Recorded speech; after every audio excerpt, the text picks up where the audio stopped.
Captain Marcus Chen stared at the flickering distress beacon on his navigation console, its urgent red pulse cutting through the darkness of the Kepler system's asteroid field. 3 days into what should have been a routine cargo run to the outer colonies. And now this. The signal was weak, almost lost among the cosmic interference, but it was definitely there. Computer. Analyze the distress signal. Origin and species identification. The ship's AI responded in its usual calm tone. Signal originates from coordinates 247.3 by 89.7, approximately 12,000 kilometers starboard. Species identification, unknown. The signal pattern doesn't match any known Galactic Federation protocols. Marcus rubbed his stubbled chin. In his 15 years hauling freight across the galaxy, he'd encountered dozens of alien species, each with their own technologies and customs. But an unknown signal in this remote sector was unusual, if not downright suspicious. The smart play would be to report it to Federation authorities and continue on his route. But Marcus had never been accused of being overly smart. Change course. Set intercept trajectory for the signal source. The Stellar Wanderer, his modified freight hauler, adjusted its heading with a subtle thrum of its engines. Through the reinforced viewport, Marcus watched the tumbling asteroids drift past like ancient monuments in space. This system had been mined out decades ago, leaving behind a graveyard of broken rock and abandoned mining stations. 30 minutes later, he found the source of the distress call. The ship was unlike anything he'd ever seen. Where human vessels favored angular, practical designs and most alien craft followed organic curves, this one seemed to blend both philosophies into something entirely unique. Its hull was a deep violet color that seemed to shift and shimmer in the light of the distant star. And it was embedded nose first into a massive asteroid, clearly the result of some kind of emergency landing. Life signs? Marcus asked. Scanning? Yes. One life form detected. Vital signs are weak but stable. The ship's power systems are failing. Marcus maneuvered the Wanderer close enough to extend his docking tube. The unknown vessel's airlock was damaged but still functional. He suited up, grabbed his emergency kit, and made his way across. The interior of the alien ship was as strange as its exterior. The corridors were wider than human standard, with a subtle curve to the walls that made them feel organic rather than constructed. Bioluminescent panels provided soft lighting, though many were flickering or dark entirely. Following his scanner's readings, Marcus found the ship's pilot in what appeared to be the bridge. She was unconscious, slumped over a control console that looked more grown than built. She was definitely female, though her species was unfamiliar to him. Her skin had a slight blue tint and seemed to shimmer with an inner light. Her hair was silver-white and fell in waves past her shoulders. She was tall, probably 6.5 feet, with an elegant build that suggested both strength and grace. Most striking were the crystalline formations along her temples and the backs of her hands, glowing faintly with the same inner light as her skin. Definitely alive, Marcus muttered, checking his scanner. Her vital signs were stable but weak. Whatever had happened here, she needed medical attention soon. Making a decision that would change everything, Marcus carefully lifted her from the pilot's chair. She was lighter than he expected, and her skin felt warm despite its blue tint. He carried her back to his ship, settling her in his small medical bay before returning to salvage what he could from her vessel. Her ship's databanks were encrypted beyond anything he could crack, but he managed to retrieve some personal items and what looked like important documents before the vessel's power finally failed completely. Back on the Wanderer, Marcus did what he could with his limited medical supplies. Her physiology was humanoid enough that basic first aid seemed to help. He monitored her vital signs, administered fluids, and waited. She woke up 3 hours later. Her eyes opened slowly, revealing irises the color of deep amethyst. For a moment, she seemed disoriented, looking around the unfamiliar medical bay, then her gaze fixed on Marcus, sitting in a chair beside her bed. She said something in a language he'd never heard, musical and flowing like water over stones. When he shook his head to indicate he didn't understand, she tried again in what sounded like 3 different languages, before finally speaking in accented but clear galactic standard.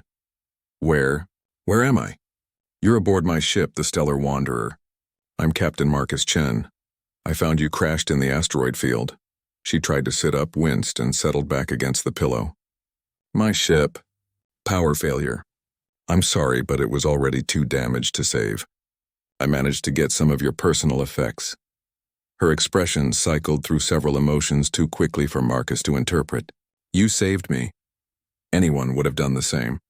She studied his face intently as if memorizing every detail. No, not anyone. Most would have reported the signal to authorities and continued on their way. You came yourself. You took risks? What's your name? Marcus asked, deflecting the attention away from his actions. Zarathi of the ethereal courts. But you may call me Zara. She paused. What manner of being are you? Your species is unknown to me. Human. From Earth. We're relatively new to the galactic community. Something flickered in her amethyst eyes. Human, she repeated as if testing the word. I have heard whispers of your kind. They say humans are unusual among the galactic species. Unusual how? That you act on instinct and emotion rather than pure logic. That you take risks others would not. That you show kindness to strangers without thought of reward. Her crystalline markings pulsed slightly brighter. I thought these were myths. Marcus felt heat rise in his cheeks. We're not that different from other species, are you not? Zara's gaze intensified. Tell me, Marcus Chen of Earth, what do you gain from rescuing me? What reward do you expect? None. I just couldn't leave someone to die. The crystals along her temples flared with light and she sat up despite her obvious discomfort. Impossible. Every species in the galaxy operates on reciprocal benefit. Even the most charitable acts are performed with expectation of social or material gain. Maybe that's true for other species, Marcus said quietly. But humans sometimes do things just because they're right. For a long moment, Zara stared at him in silence. Then she did something that would echo through both their futures and beyond. She reached out with one elegant hand and gently touched his arm. Then I, Zarathi of the ethereal courts, declare myself under your protection, Marcus Chen of the humans. By the ancient laws of my people, I am yours until this debt is repaid. Marcus blinked. Wait, what? You don't owe me anything. You do not understand, Zara interrupted, her voice taking on a formal tone. Among my people, a life debt is sacred. Until I have saved your life in return, I am bound to you. And with those words, spoken in the medical bay of a freight hauler drifting through an asteroid field, began a partnership that would shake the foundations of galactic politics and redefine what it meant to be human among the stars. The next 72 hours aboard the Stellar Wanderer were unlike anything Marcus had experienced in his years of solitary freight hauling. Zara proved to be a fascinating and puzzling companion, her presence transforming the familiar spaces of his ship into something entirely new. She was fascinated by everything. The ship's basic artificial gravity system, which she examined with the intensity of a scholar studying ancient texts. The food synthesizer, which she declared primitive but ingeniously practical. Even Marcus's collection of old Earth music, which she listened to with an expression of wonder that made him self-conscious about his taste in classical rock. But it was her questions about human behavior that caught him off guard. You live alone on this vessel, she observed on her second day of recovery, standing in the ship's small galley while Marcus prepared their morning meal. Her injuries were healing at a remarkable rate, the crystalline formations along her skin glowing brighter as she regained her strength. Most freight haulers work alone, Marcus replied, not looking up from the food synthesizer. It's more efficient perhaps, but your species is social. I have been studying the cultural data in your ship's computer. Humans form complex social bonds, live in communities, seek companionship, yet you choose isolation. Marcus paused in his preparation. It's not isolation. It's independence. Is there a difference? He turned to look at her, struck by the genuine curiosity in her amethyst eyes. She wasn't judging, merely trying to understand. Sometimes, when you've been let down enough times, independence starts looking better than companionship. Ah, Zara said softly. You have been hurt, haven't we all? She moved closer, and Marcus noticed again how gracefully she carried herself, as if she were dancing through the air rather than walking. Among my people, isolation is considered a form of madness. We believe consciousness requires connection to remain healthy. What are your people like? Marcus asked, deflecting again. The ethereal courts? Zara's expression grew complex. We are political beings. Everything is negotiation, alliance, debt, and obligation. We live for centuries. So every interaction must be considered for its long-term implications. Spontaneous action is considered not just foolish but dangerous. Sounds exhausting. It is, she admitted, which is perhaps why your rescue of me was so shocking. You saw a distress signal from an unknown species and responded immediately, without thought of consequences or reward. Such behavior would be considered aberrant among my people, but not wrong. No, Zara said, her crystalline markings pulsing with what Marcus was learning to recognize as intense emotion. Not wrong. Beautiful, perhaps. Certainly brave. Their conversation was interrupted by the ship's proximity alarm. Marcus checked the navigation console and frowned. We're approaching the Centauri trade station. I need to deliver my cargo and pick up supplies. A space station, Zara mused. I will see how other species interact with humans in a neutral environment. You don't need to come with me. The station is safe and you could rest here. No. Her voice was firm. I am bound to your protection. Where you go, I go. The Centauri trade station was a massive ring-shaped structure that served as a hub for commerce in this sector. Ships of dozens of different species docked at its external ports, their crews coming and going in the organized chaos of interstellar trade. Marcus had been visiting this station for years, and his arrival usually went unnoticed. But walking through the central concourse with Zara beside him was entirely different. Conversation stopped. Heads turned. Even species that typically ignored each other paused to stare at the unusual pair. Is this normal? Zara asked quietly. Not even close, Marcus muttered. I'm usually invisible here. They made their way to the cargo bay where Marcus was scheduled to deliver his freight. The dock supervisor, a gruff Talarian with skin like polished stone, barely looked up from his manifest pad when they approached. Chen. Cargo hold 7. Standard delivery protocol. Then he glanced up and saw Zara. His stone-like features actually shifted in surprise. By the 7 moons. Is that an ethereal problem? Marcus asked, stepping slightly in front of Zara. Problem? No problem, just surprised. Ethereals don't usually travel on freight haulers, or with humans. The supervisor's compound eyes studied them both with obvious curiosity. No offense intended, of course. None taken, Zara replied with perfect diplomatic grace. Captain Chen has been most accommodating. After completing the cargo delivery, they made their way to the central marketplace to resupply. The attention they drew intensified. Marcus noticed beings from species he'd traded with for years now watched him with new interest. Conversation stopped as they passed, resuming in hushed tones once they were gone. At the food vendor's stall, Marcus ordered his usual supplies from Keth, a friendly Arcturian who'd been selling provisions at this station for decades. Marcus, my friend, Keth said, his tentacles gesturing in what Marcus had learned was the Arcturian equivalent of a smile. I see you travel with distinguished company. Just helping someone who needed it, Marcus replied. Ah, but an ethereal? They are nobility among their people, Marcus. Ancient bloodlines, immense wealth, political power that spans star systems. Keth's eye stalks focused on Zara with obvious respect. For one to travel with a human freight captain. It is most unusual. Before Marcus could respond, a new voice cut through the market's noise. Well. If it isn't Marcus Chen, the most boring human in the sector. Marcus turned to see Captain Vex Thornridge approaching, flanked by 2 of his crew members. Thornridge was everything Marcus wasn't. Flashy, loud, and completely without scruples. He ran what was technically a legitimate shipping operation, but everyone knew he was willing to transport anything for the right price, legal or otherwise, Thornridge. Marcus nodded coolly. Heard through the grapevine that boring old Marcus has gotten himself some exotic company. Thornridge's gaze fixed on Zara with an expression that made Marcus's jaw clench. Don't suppose the lady would be interested in traveling with a real ship?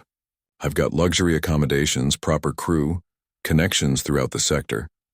Zara stepped forward, and Marcus noticed the temperature around them seemed to drop several degrees. When she spoke, her voice carried an authority that made even the bustling marketplace seem to quiet. I am Zarathi of the Ethereal Courts, daughter of the Crystal Throne, heir to the Nebula Reach territories. Her crystalline markings blazed with cold light. This human is under my protection as I am under his. Your words dishonor us both. Thornridge actually took a step back, his face paling as the implications hit him. I meant no disrespect, Your Highness. I was merely... You were merely leaving, Zara finished. Now, Thornridge and his crew retreated quickly, melting back into the crowd. Marcus stared at Zara, pieces falling into place. Daughter of the Crystal Throne? He asked quietly. Zara's fierce expression softened. You did not know what you saved, did you? I saved someone who needed help. That's all that mattered. Her amethyst eyes widened slightly. Even now, knowing who I am, your answer remains the same. Should it change? Most beings would immediately begin calculating how to profit from the connection. You look troubled. Marcus was troubled, not because of who she was, but because of what it meant. People are going to make assumptions about us, about why you're traveling with me. Let them, Zara said firmly. You saved my life without thought of reward. Such honor deserves recognition, not hiding. As they finished their shopping and made their way back to the Wanderer, Marcus couldn't shake the feeling that something fundamental had changed. The way other beings looked at him now, the deference in their voices, the careful respect they showed, it was all because of her.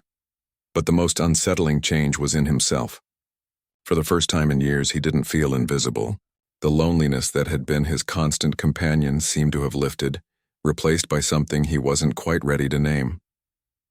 As they reached the ship, Zara paused at the airlock. Marcus, yeah, thank you. Not just for the rescue, but for treating me as simply Zara, not as nobility or asset or political opportunity. You're welcome.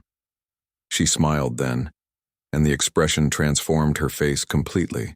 I begin to understand what makes humans so remarkable, and why I find myself proud to be under your protection. Marcus felt that warmth in his chest again, stronger this time. As they boarded the ship and prepared to depart, he couldn't help but wonder what other changes this unlikely partnership would bring to his carefully ordered, solitary life. 2 weeks after leaving Centauri Trade Station, Marcus was beginning to understand that life with Zara would never be predictable. She had transformed his simple freight run into something resembling a diplomatic mission, complete with unexpected stops, mysterious messages, and increasingly curious attention from other ships. The latest complication came in the form of a sleek, ethereal naval vessel that had been matching their course for the past 6 hours, maintaining a respectful distance but clearly following them. The ISV Luminous Dawn, Zara said, reading from her personal communicator. Captain Thaneval commanding. He's been ordered to escort me home. Marcus glanced at her from the pilot's seat. She'd been growing quieter over the past few days, and now he understood why. Home? The ethereal courts received word of my rescue. They're concerned about my continued absence. She set down her communicator with visible reluctance. And about the company I'm keeping. Meaning me, meaning you. Zara moved to stand beside his chair, her presence both comforting and unsettling. They don't understand why I remain with a human freight captain when I could return to comfort and safety. Why do you? Marcus asked, surprising himself with the question. Zara was quiet for a long moment. At first it was duty, the life debt, the ancient obligations, but now... She paused, her crystalline markings pulsing with soft light. Now I think I remain because for the first time in my life I'm not defined by my bloodline or political value. With you I am simply Zara. Before Marcus could respond, the communication console chimed. The face that appeared on screen was unmistakably ethereal. Elegant features, silver hair, and the same amethyst eyes as Zara, though his crystalline formations were more pronounced and glowed with authority. Sister, the figure said formally, I am Captain Thaneval. I bring greetings from the Crystal Throne and orders for your immediate return. Brother, Zara replied, her voice taking on the same formal tone. I am honored by the court's concern, but I remain bound by sacred obligation. The human saved your life, yes. The court acknowledges this debt, but surely it can be settled with appropriate compensation. There is no need for you to continue this primitive existence. Marcus felt his jaw clench at the dismissive tone, but Zara's response cut through his irritation. You misunderstand the nature of my debt, brother, and you insult my protector. Protector? Thaneval's eyebrows rose. Sister, you are heir to star systems. What protection could a human possibly offer you? More than you might think, Zara said quietly. Tell me, Thaneval, when did you last act without considering the political implications? When did you last make a choice based solely on what was right rather than what was advantageous? Such behavior would be irresponsible. Such behavior, Zara interrupted, is what makes humans remarkable. Captain Chen risked his life to save a complete stranger, expecting nothing in return. Can you say the same? Thanevel's expression shifted, confusion replacing authority. That is not how civilized beings behave. Perhaps, Zara said, we should reconsider our definition of civilization. The conversation was interrupted by proximity alarms from both ships. Marcus checked his sensors and swore under his breath. 3 ships coming in fast. Configuration unknown. On screen, Thanevel had turned to his own tactical officer. Confirmed. 3 vessels, definitely not Galactic Federation registry. They're jamming our identification scans. The attacking ships dropped out of hyperspace in perfect formation, their hulls dark and angular. No response to hails, no warning shots, they simply opened fire. Pirates, Marcus said grimly, throwing the Wanderer into evasive maneuvers. They've been tracking us since the station. The luminous dawn moved to intercept, its weapon systems powering up. But the attackers had planned well. 2 ships engaged the naval vessel while the 3rd came straight for Marcus and Zara. Why would pirates attack an ethereal noble? Marcus asked, wrestling with the controls as energy bolts flashed around them. Because, Zara said quietly, an ethereal heir is worth more than entire star systems in ransom, and they probably think you're an easy target. They're about to learn otherwise. Marcus had modified the Wanderer over the years, adding defensive systems that most freight haulers couldn't afford and wouldn't need. But he'd learned long ago that space was dangerous for those who traveled alone. The pirate ship was faster and more maneuverable, but Marcus knew his ship better than anyone alive. He led them through the nearby asteroid field, using the massive rocks as cover and confusion. They're trying to disable us, not destroy us, Zara observed, watching the tactical display. They want us alive. That's their mistake. Marcus waited until the pirate ship committed to an attack run, then did something that violated every rule of space combat. He killed his engines and let the ship go into a controlled tumble. The pirate vessel, expecting evasive action, overshot their position. In that moment of confusion, Marcus brought his weapons online and fired. The modified freight hauler's defensive systems weren't military grade, but they were more than sufficient for a pirate ship that hadn't expected any resistance. The attacking vessel's shields collapsed under the unexpected barrage, and its engines went dead. Impossible, came a transmission from the disabled pirate ship. A freight hauler just took out our interceptor. This is Captain Marcus Chen. Marcus broadcast on all frequencies. You attacked the wrong target. Stand down immediately or be destroyed. There was a long pause. Then Chen? The human? Marcus exchanged glances with Zara. You know who I am? Every pirate in this sector knows about the human who travels with an ethereal princess. Word is there's a massive bounty on both of you. Bounty from who? But the pirates were already retreating, their damaged ship limping away while its companions disengaged from the luminous dawn. In the aftermath, as both ships checked for damage, Thanevel's face reappeared on screen. His expression had changed completely. Captain Chen, he said formally, I owe you an apology. And my thanks. No apology necessary. Anyone would have. No, Thanevel interrupted firmly. Not anyone. I have commanded naval vessels for 3 centuries. I have never seen a freight captain engage 3 hostiles to protect someone they barely know. He paused. My sister was right. There is something remarkable about your species. We just do what needs doing. Yes, Thanevel said slowly. You do. Which brings me to a difficult question. The pirates mentioned a bounty.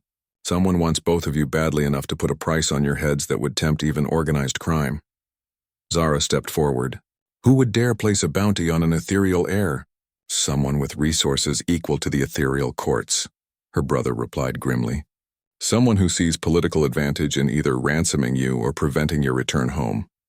His expression darkened. Sister, I fear your rescue has attracted the attention of forces that view human ethereal cooperation as a threat. Marcus felt cold understanding wash over him. They're not after her. They're after what we represent. Explain. A human and an ethereal working together as equals. No politics, no calculations, just partnership. Marcus looked at Zara. Someone sees that as dangerous. It is dangerous, Zara said quietly, to those who profit from keeping species separate and suspicious of each other. Thanevel nodded slowly. The implications are staggering. If humans prove capable of forming genuine bonds with other species, without the usual power structures and political constraints, it changes everything, Marcus finished. Indeed.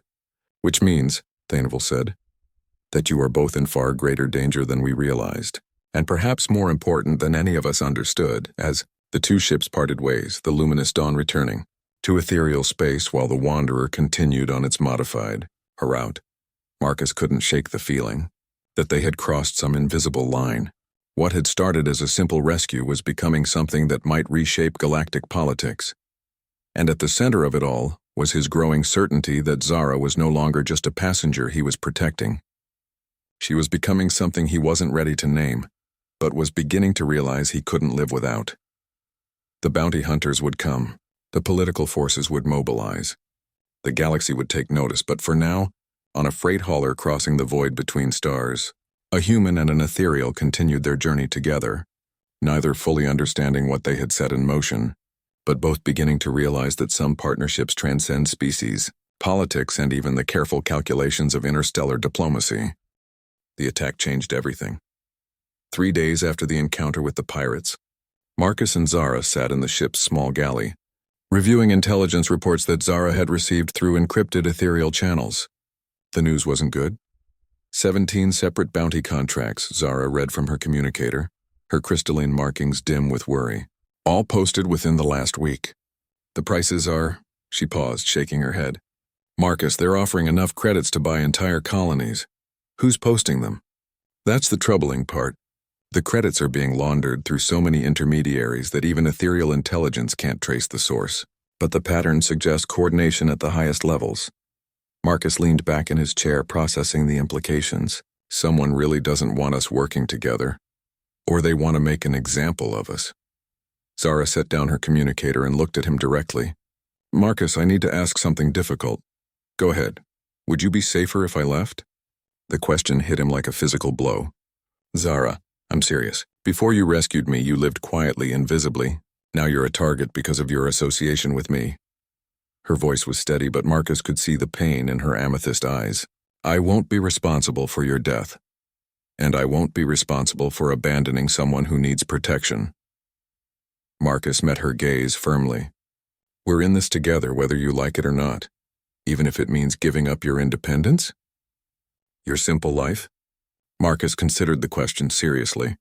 His life had been simple, predictable, safe. Lonely but safe. Now every day brought new challenges, new dangers, new complications he'd never had to face before. It should have terrified him. Instead, he felt more alive than he had in years. Zara, when you found out who I was, just a freight captain, nobody special, did you consider leaving? Of course not. You saved my life. And when you found out I wasn't doing it for political gain or reward, did that change how you felt? It made me respect you more. Same here. When I learned you were ethereal nobility, it didn't change the fact that you're someone worth protecting. Someone worth... He paused, not quite ready to finish that sentence. Worth what? She asked quietly. Before he could answer, the ship's communication system chimed with an incoming message. The face that appeared on screen was human, but Marcus didn't recognize him. The man was well-dressed, with the kind of smooth confidence that marked him as either a diplomat or a criminal. Captain Chen, Princess Zarathi. My name is Director Harrison, and I represent certain interested parties who would like to resolve this situation peacefully. What situation? Marcus asked carefully. The unfortunate misunderstanding that has led to these bounty contracts. My clients are prepared to offer a very generous settlement in exchange for the princess's safe return to ethereal space, and your agreement to maintain discretion about recent events. Zara leaned forward, her expression dangerous. And if we refuse? Harrison's smile never wavered, but his eyes grew cold. Then I'm afraid the bounty hunters will continue to be a problem. And they're getting more sophisticated. The next group you encounter may not be as easily discouraged. Is that a threat? Marcus asked. It's a reality. You've attracted attention from forces much larger than yourselves. The smart play is to take the settlement and go back to your quiet lives. Counteroffer, Zara said, her voice carrying the authority of generations of nobility. Tell your clients that threatening an ethereal heir is an act of war. The Crystal Throne will not tolerate such insults. Harrison's composure cracked slightly. Your Highness, with respect, you're currently traveling on a freight hauler with a single human as protection. The Crystal Throne seems remarkably unconcerned with your welfare. The Crystal Throne, Zara replied coldly, is allowing me to fulfill a sacred obligation, but that patience has limits. After Harrison signed off, Marcus and Zara sat in silence for several minutes. Finally, Marcus spoke. He's right about one thing. We can't keep running from professional hunters indefinitely. Then what do you suggest? Marcus stood up, moving to the viewport where stars streaked past in hyperspace. We stop running. We find out who's really behind this and deal with them directly. That could be suicide, or it could be the only way to end this. Marcus turned back to her. Zara, I have an idea, but you're not going to like it. Tell me. We use ourselves as bait. Make ourselves visible, predictable, draw them out into the open where we can identify them. Zara stared at him. That's not strategy, Marcus. That's madness, is it? Right now we're reacting to their moves, playing their game. But if we control when and where the confrontation happens, you're talking about deliberately walking into a trap. I'm talking about setting one. Marcus sat back down across from her. Look, we know they want us alive for maximum political impact. That gives us an advantage if we're smart about it. And if we're wrong, then at least we go out on our own terms instead of spending the rest of our lives looking over our shoulders. Zara was quiet for a long moment, her crystalline markings pulsing with thought. There's something else. Something I haven't told you. What? The life debt between us. It's more complicated than I explained. Marcus felt a chill. How so? Among my people, when someone saves your life without expectation of reward, it creates what we call a soul bond. It's not just obligation, it's a recognition of fundamental compatibility at the deepest level. Zara, let me finish. The bond isn't one-sided. When you accepted my protection as I accepted yours, when you treated me as an equal rather than a political asset, you completed the second half of the bond. Marcus stared at her. What does that mean? It means that in the eyes of ethereal law and custom we are... She struggled with the translation. The closest human concept would be chosen partners, not quite married but bound together in a way that transcends political or social boundaries. The implications hit Marcus like an avalanche. That's why they want us separated. Yes, a soul bond between a human and an ethereal heir would set a precedent that could reshape interspecies relations for generations. Some see that as evolution. Others see it as a threat to the established order. And what do you see it as? Zara met his eyes directly. I see it as the best thing that's ever happened to me. Before Marcus could respond, the ship's proximity alarms began blaring. Through the viewport, he could see them dropping out of hyperspace near a massive space station he didn't recognize. That's not on any of my charts, Marcus said, moving to the controls. It's not on mine either, Zara replied, checking her own navigation systems. But we're being hailed. The communication screen activated, revealing a figure Marcus had hoped never to see again. Director Harrison, but this time he wasn't alone. Behind him stood beings from multiple species, Telarian, Arcturian, even what looked like ethereal in formal court robes. Captain Chen, Princess Zarathi, Harrison said with false pleasantness. Welcome to Nexus Station. As you can see, this matter has attracted attention from the highest levels of galactic society. What do you want? Marcus asked bluntly. Simple. A demonstration that human-alien partnerships are inner. What happened next would be remembered in galactic history as the Battle of Nexus Station, though those who lived through it would always think of it as the Day of Freight. Captain and an ethereal princess proved that some bonds are stronger than politics.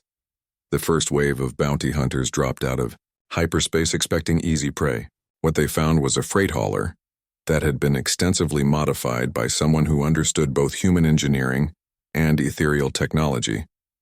How exactly did you upgrade my ship? Marcus asked as he watched Zara's hands dance across control panels he didn't remember installing. I've been working on it during my recovery, Zara replied, her crystalline markings now blazing so brightly they illuminated the entire bridge. Ethereal biotechnology integrated with human mechanical systems. The result should be interesting. The Wanderer's hull began to shimmer with the same crystalline formations that marked Zara's skin. Energy patterns flowed across the ship's surface like living light, and Marcus felt the vessel respond to his commands with an awareness that seemed almost alive. Zara, what did you do to my ship? I bonded it to us, she said simply. The vessel is now an extension of our partnership. It will respond to both our intentions. The lead bounty hunter ship opened fire, expecting their weapons to overwhelm a simple freight hauler's defenses. Instead, the energy bolts were absorbed by the crystalline formations and redirected back at the attackers with twice the force. Impossible, came a transmission from the attacking vessel. Freight haulers don't have ethereal shielding. This one does, Marcus replied, pushing the ship into a series of maneuvers.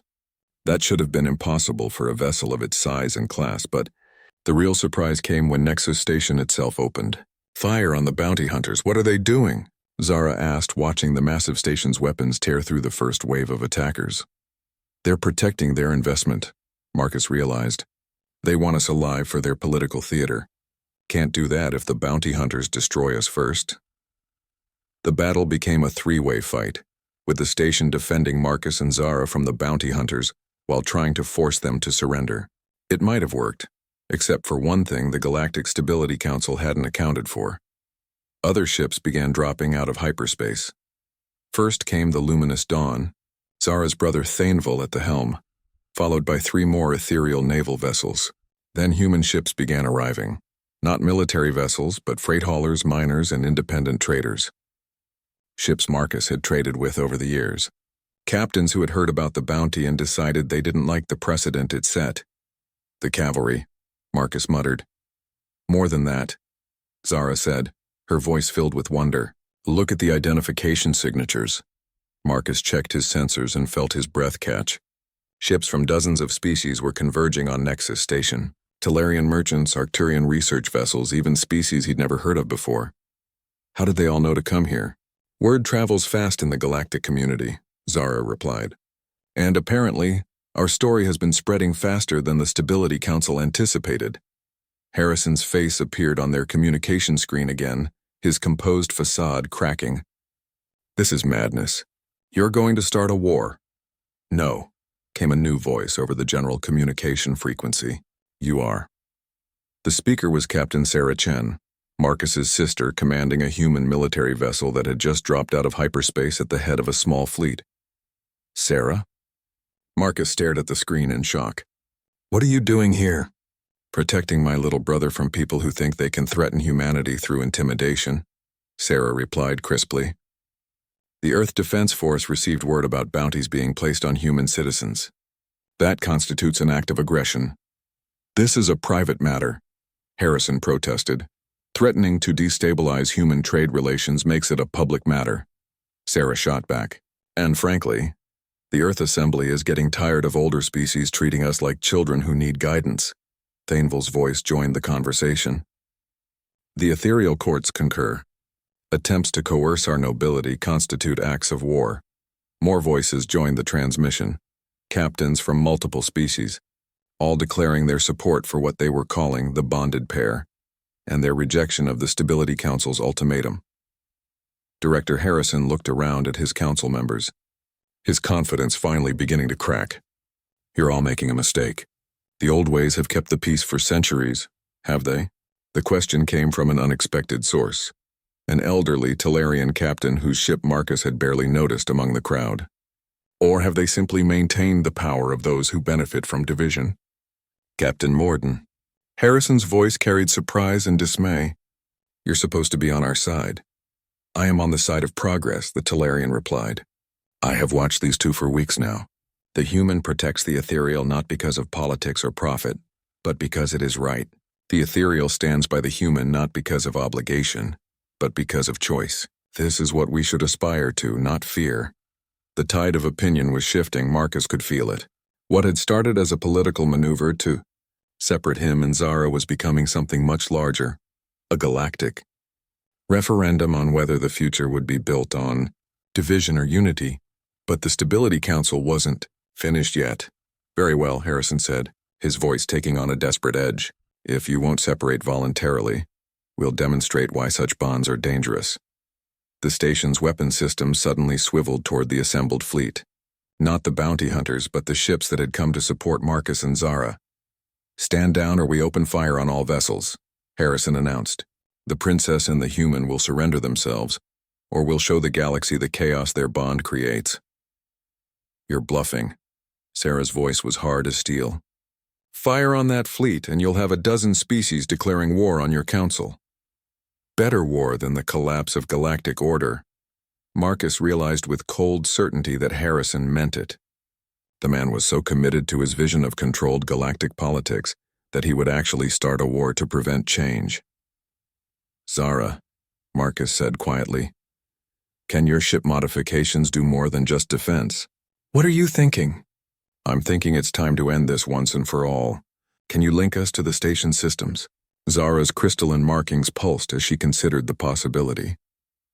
It would be dangerous. If we're wrong about the compatibility, then we die. But if we do nothing, a lot of other people are going to die instead. She looked at him for a long moment, then smiled. The same expression she'd worn when she first declared her protection of him. Together? Together. Zara placed her hands on the ship's control interface while Marcus took the pilot controls. The crystalline formations that had spread across the ship's hull began to pulse in rhythm with their heartbeats. And Marcus felt something extraordinary happen. He could sense Zara's thoughts, her intentions, her unwavering trust in him, and she could sense his determination, his protective instincts, his growing certainty that this bond between them was worth fighting for. Together, they reached out through the ship's enhanced systems, toward Nexus Station itself. What they found was a station run by beings so focused on control and order that they had forgotten the fundamental truth of galactic civilization. It was built by individuals making choices to work together, not by councils imposing unity from above. The station's weapon system shut down. The defensive screens dropped. The communication arrays began broadcasting a message across the galaxy. Not Harrison's carefully crafted political statement, but something much more powerful. The story of a human freight captain who risked everything to save a stranger. The story of an ethereal princess who chose partnership over politics. The story of two beings from different worlds who proved that the strongest bonds are forged by choice, not law. And across the galaxy, beings who had been watching this confrontation began to make their own choices. Trade unions announced they would no longer honor agreements that restricted cross-species cooperation. Defense treaties were rewritten to include provisions for individual choice over political mandate. Most importantly, individuals from dozens of species began seeking out partnerships based on compatibility rather than political advantage. On Nexus Station, Director Harrison stared at his console as system after system came under the control of the bonded pair in the freight hauler. This is impossible. Two beings can't override an entire station. They're not just two beings, Captain Morden said quietly. They're the future. And the future, Director, belongs to those brave enough to choose it. As the immediate crisis ended and the various fleets began to disperse, Marcus and Zara found themselves alone again on the bridge of the Wanderer. But they were no longer the same people who had met in a crashed ship among the asteroids. So, Marcus said, what happens now? Zara smiled, her crystalline markings settling into a steady, warm glow. Now we go home. Which home? Earth or the ethereal courts? Wherever we are together, Zara replied. That's home. 6 months after the Battle of Nexus Station, Marcus stood on the observation deck of the newly constructed Unity Station, watching ships from dozens of species come and go in peaceful commerce.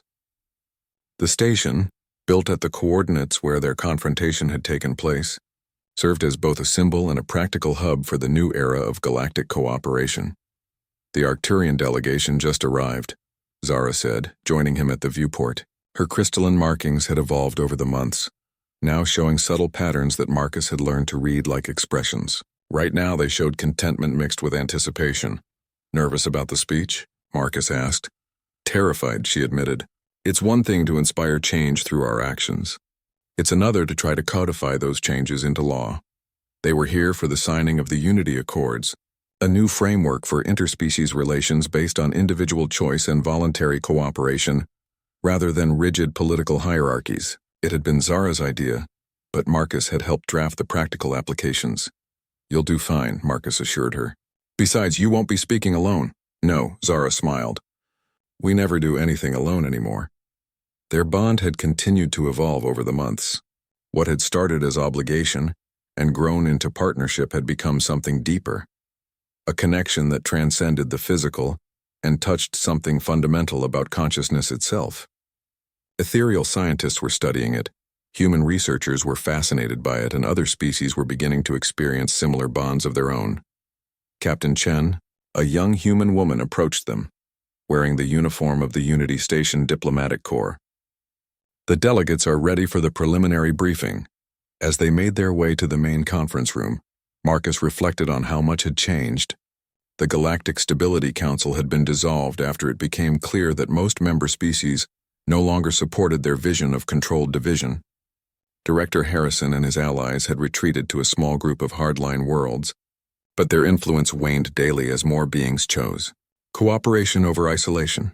The conference room held representatives from 47 different species, more than had ever, gathered for peaceful negotiations in galactic history. As Marcus and Zara entered, conversations quieted and attention focused on them. Distinguished delegates, Zara began, her voice carrying clearly through the room's translation systems.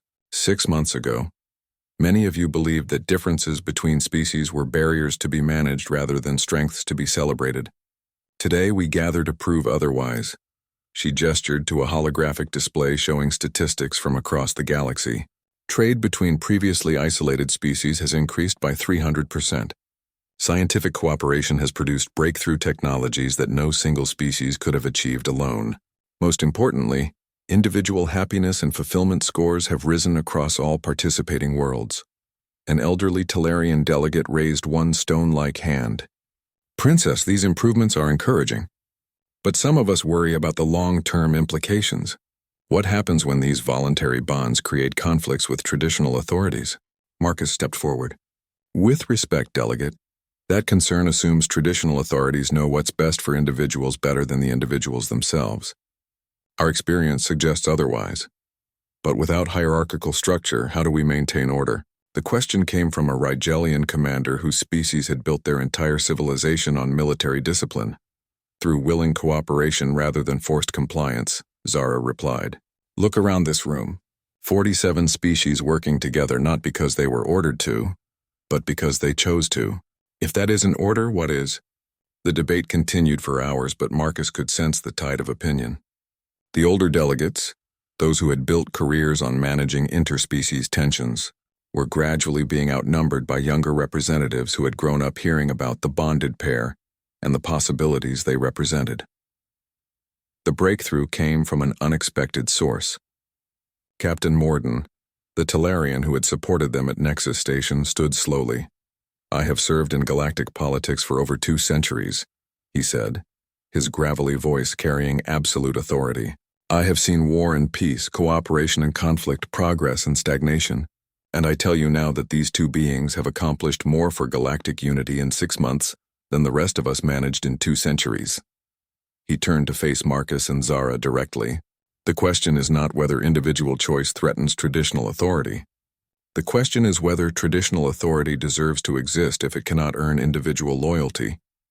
By the end of the day, the Unity Accords had been signed by 39 of the 47 delegations. The 8 holdouts weren't hostile. They simply asked for more time to consider the implications for their own societies. That evening, Marcus and Zara found themselves alone on the observation deck again, watching the stars wheel slowly past as the station rotated. Do you think it will work? Zara asked. This new approach to galactic relations? I think it's already working, Marcus replied. Look around. 6 months ago, most of these species barely talked to each other. Now they're planning joint colonies and research projects. But what about us? Where do we fit in this new galaxy we've helped create? Marcus considered the question. They had become symbols, representatives of a new way of thinking about interspecies relationships. But symbols could become prisoners of their own significance. I think, he said slowly, we keep doing what we've always done.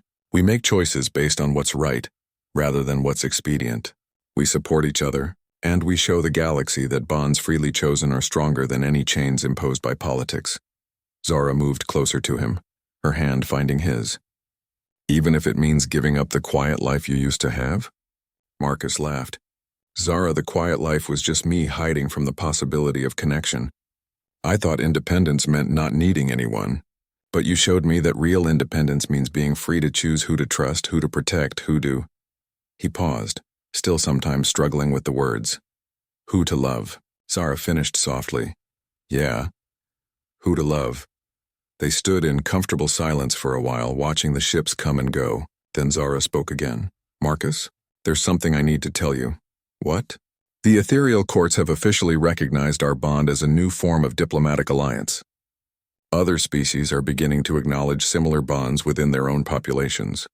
But more than that, Zara turned to face him fully, her crystalline markings blazing with excitement and nervousness. "The xenobiologists believe our bond may be evolving into something unprecedented, a true merger of consciousness while maintaining individual identity." Marcus felt a flutter of something that might have been fear or anticipation. "What does that mean?" "It means we may be becoming something new. Not human, not ethereal, but something that incorporates the best of both." She paused. "Are you ready for that level of change?" Marcus looked out at the ships representing dozens of species, all working together in ways that had been impossible just months before. He thought about the scared, lonely freight captain he'd been and the man he was becoming. He thought about the galaxy they were helping to build, where individuals could choose their own destinies rather than accepting the roles politics assigned them. "I'm ready," he said. "As long as we're changing together." Zara's smile could have powered the station's reactors. "Always together." As they embraced, their combined presence seemed to resonate through the station itself. Across Unity Station, beings from dozens of species paused in their work, touched by a momentary sense of connection, of possibility, of hope. The galaxy was changing, one choice at a time. And at the center of that change, a human freight captain and an ethereal princess continued to prove that the strongest bonds are forged not by law or politics or necessity, but by the simple decision to care for another being more than for oneself.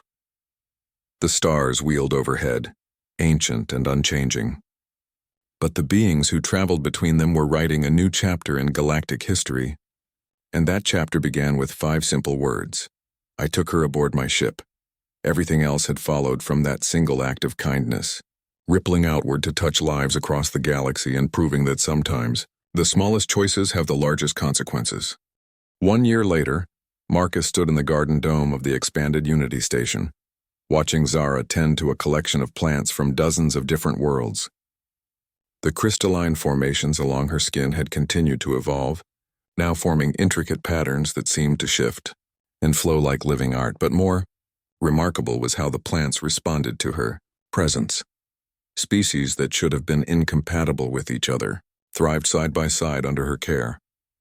"The Terran roses are blooming next to ethereal crystal flowers," Marcus observed, still amazed by what their bond had made possible.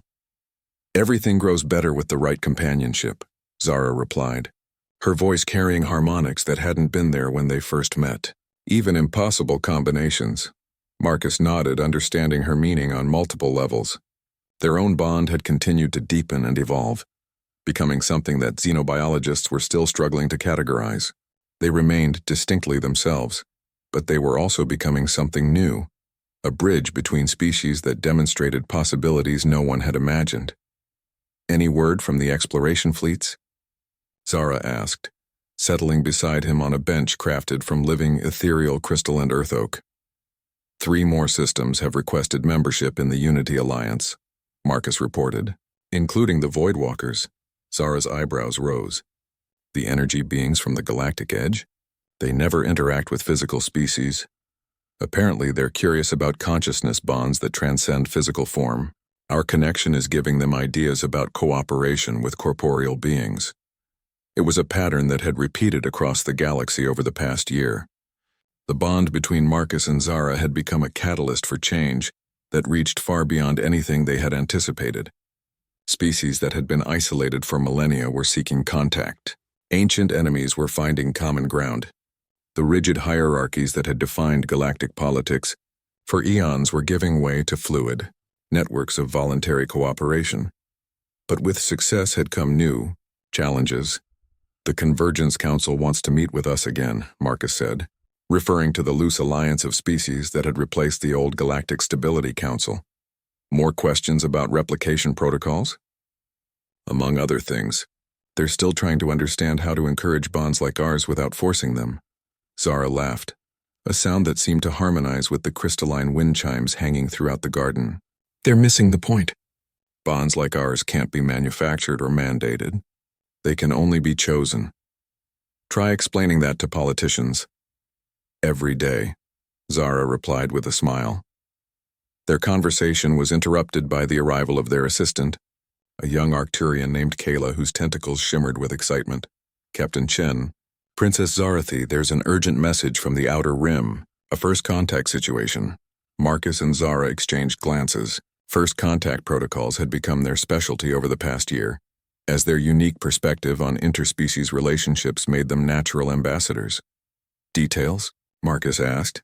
A species calling themselves the Synthesis.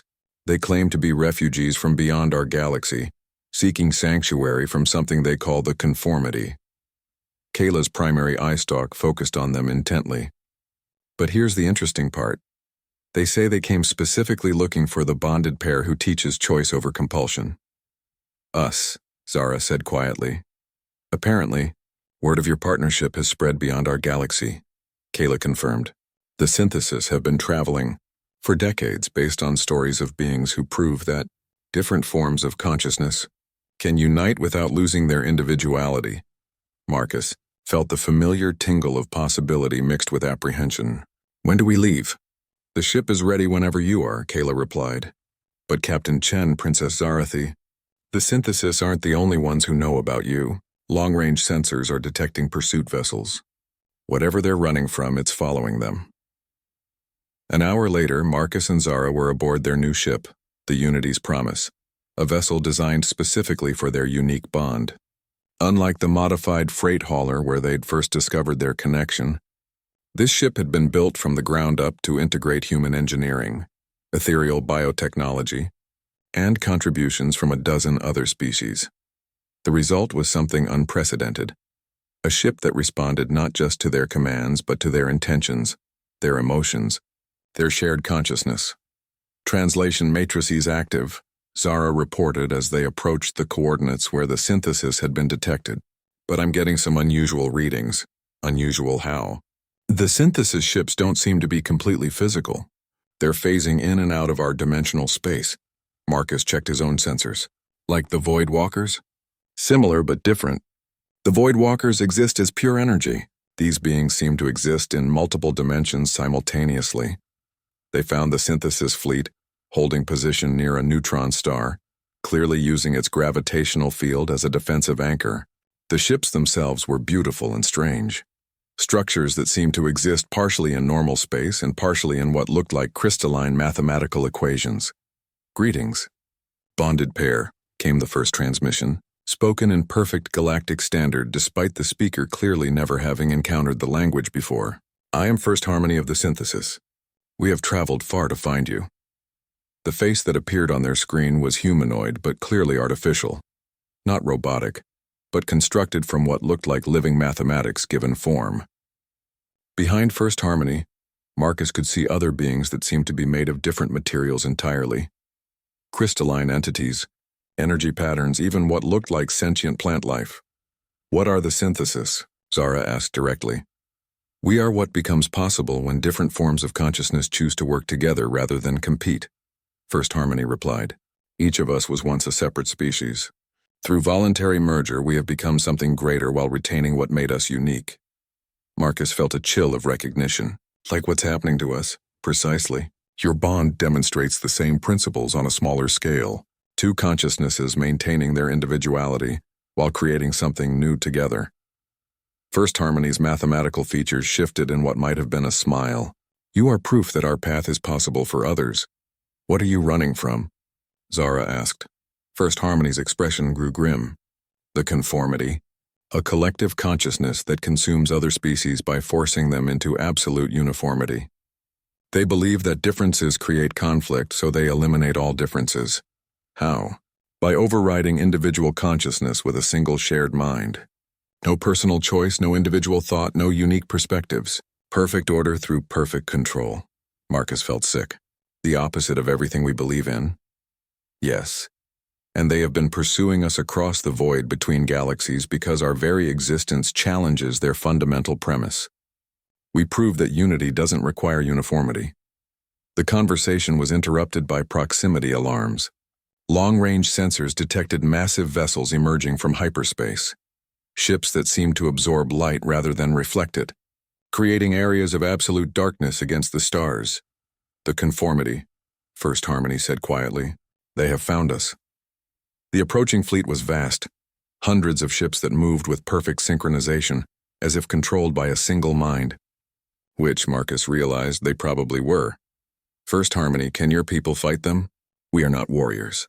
We are explorers, creators, beings who choose cooperation over conflict. The conformity are different. Marcus looked at Zara, seeing his own determination reflected in her amethyst eyes. Then I guess it's up to us. Marcus, there are hundreds of them. We can't possibly.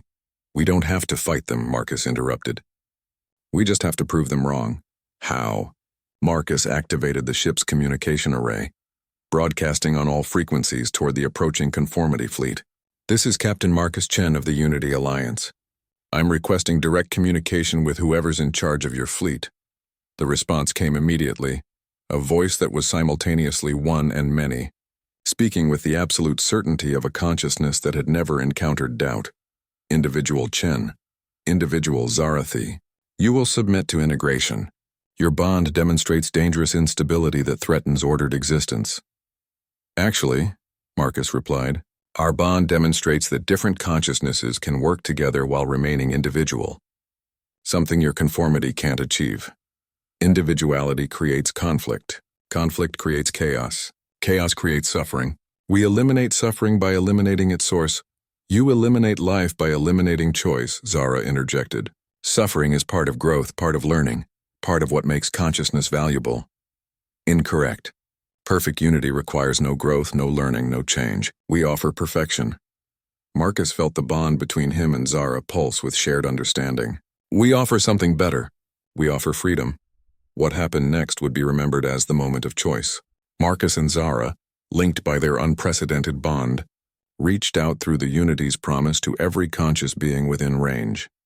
The synthesis, the approaching conformity drones, even the artificial intelligences running the various ship systems. They didn't try to control or convert or convince. They simply offered a choice. Feel what it's like to be connected while remaining yourself. Experience unity without uniformity. Choose cooperation without compulsion. The effect was instantaneous and galaxy-spanning. Every consciousness touched by their offer suddenly experienced what it meant to be both individual and connected, to be part of something greater while remaining uniquely themselves.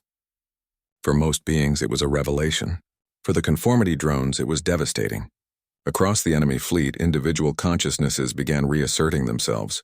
Drones that had been part of the collective for centuries suddenly remembered what it felt like to have personal thoughts, individual dreams, unique perspectives. The conformity's perfect order collapsed into joyous chaos as billions of suppressed consciousnesses chose freedom over uniformity. Impossible, came a transmission from the conformity flagship, but even that voice was no longer singular. Individual thought creates everything worth living for, Marcus finished. In the aftermath, as the former conformity drones celebrated their rediscovered individuality, and the synthesis began welcoming refugees from across the void, Marcus and Zara found themselves once again changed by what they had experienced. We're not just bonded anymore, are we? Marcus asked. No, Zara agreed. We're becoming something like a living bridge between all forms of consciousness. A demonstration that connection and individuality aren't opposites but partners. They stood together on the bridge of their impossible ship,